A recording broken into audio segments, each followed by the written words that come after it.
America భారత్ల మధ్య చారిత్రాత్మక వాణిజ్య ఒప్పందం జరిగింది. రష్యాతో చమురు కొంటే భారత్ పైన టారిఫ్లు పెంచుతానని బెదిరిస్తూ వచ్చిన డొనాల్డ్ ట్రంప్ ఇప్పుడు ఎట్టకేలకు దిగొచ్చి భారత్ పైన టారిఫ్లు తగ్గించడానికి గల కారణమేంటి?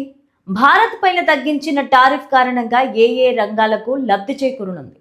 ట్రంప్ తీసుకున్న ఈ నిర్ణయం ఎన్ని రోజుల వరకు అమల్లో ఉంటుంది? అమెరికా అధ్యక్షుడు డొనాల్డ్ ట్రంప్ తీసుకునే నిర్ణయాలను పిచ్చోడి చేతిలో రాయిలాగా ప్రపంచ దేశాల నాయకులు అభివర్ణిస్తారు.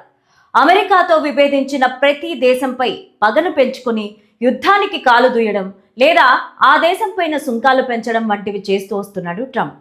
దీంతో ట్రంప్ తీసుకునే నిర్ణయాలతో అమెరికా ప్రజలు సైతం తలలు బాదుకుంటున్నారట.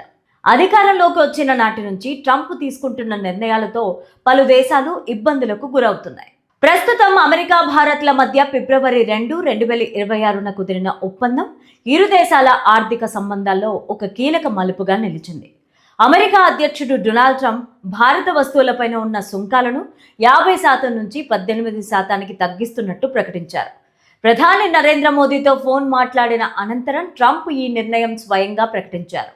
రష్యాతో చమురు కొంటే సుంకాలు పెంచుతామని వార్నింగ్ ఇచ్చిన ట్రంప్ ప్రస్తుతం వెనక్కి తగ్గడానికి పలు బలమైన కారణాలు కనిపిస్తున్నాయి. ఉక్రెయిన్ యుద్ధం నేపథ్యంలో రష్యా నుంచి చమురు కొనొద్దని అమెరికా ఒత్తిడి తెచ్చింది. తాజాగా ప్రధాని మోదీ రష్యా నుంచి చమురు కొనుగోళ్లను తగ్గించి దానికి బదులుగా అమెరికా నుంచి ఇంధనాన్ని కొనుగోలు చేసేందుకు అంగీకరించారు. భారత్ సుమారు 42 లక్షల కోట్ల విలువైన అమెరికా ఇంధన, సాంకేతిక, వ్యవసాయ ఉత్పత్తులను కొనుగోలు చేయడానికి సుముఖత వ్యక్తం చేసింది. అంతేకాకుండా అమెరికా వస్తువులపైన భారత్ విధిస్తోన్న సుంకాలను క్రమంగా 0కి తగ్గిస్తామని భారత్ హామీ ఇవ్వడంతో ట్రంప్ వెనక్కి తగ్గారు. ట్రంప్ తన సోషల్ మీడియాలో మోదీ పైన ఉన్న గౌరవం, స్నేహం వల్ల ఈ నిర్ణయం తీసుకుంటున్నట్లు చెప్పినా అమెరికాకు లాభం లేకుండా ట్రంప్ ఏ నిర్ణయం తీసుకోరని విశ్లేషకులు చెప్తున్నారు. ట్రంప్ రెండోసారి అధికారంలోకి వచ్చిన తర్వాత భారత్ పైన పలుమార్లు సుంకాల అస్త్రాన్ని ప్రయోగించారు. 2025 ఏప్రిల్లో అమెరికాలో వస్తువులపైన భారత్ ఎక్కువ పన్నులు విధిస్తోందని ఆరోపిస్తూ 25% పన్నును విధించారు. రష్యా నుంచి చమురు కొనుగోలు చేస్తున్నందుకు శిక్షగా అదే సంవత్సరం ఆగస్టులో అదనంగా మరో 25% కలిపి మొత్తం 50% వేశారు. తాజాగా జరిగిన ఒప్పందంతో భారత్కు పలు ప్రయోజనాలు కలగనున్నాయి. Textiles, leather, gems, jewellery, IT రంగాలకు భారీ ఊరట లభిస్తుంది.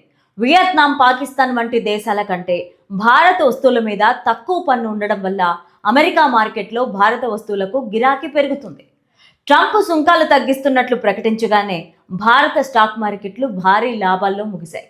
అమెరికాను కాదని వేరే దేశంతో చమురు కొనుగోలు చేసినా భారత్ పైన మళ్లీ సుంకాలు పెంచే అవకాశం ఉంటుందని ఆర్థిక నిపుణులు విశ్లేషిస్తున్నారు.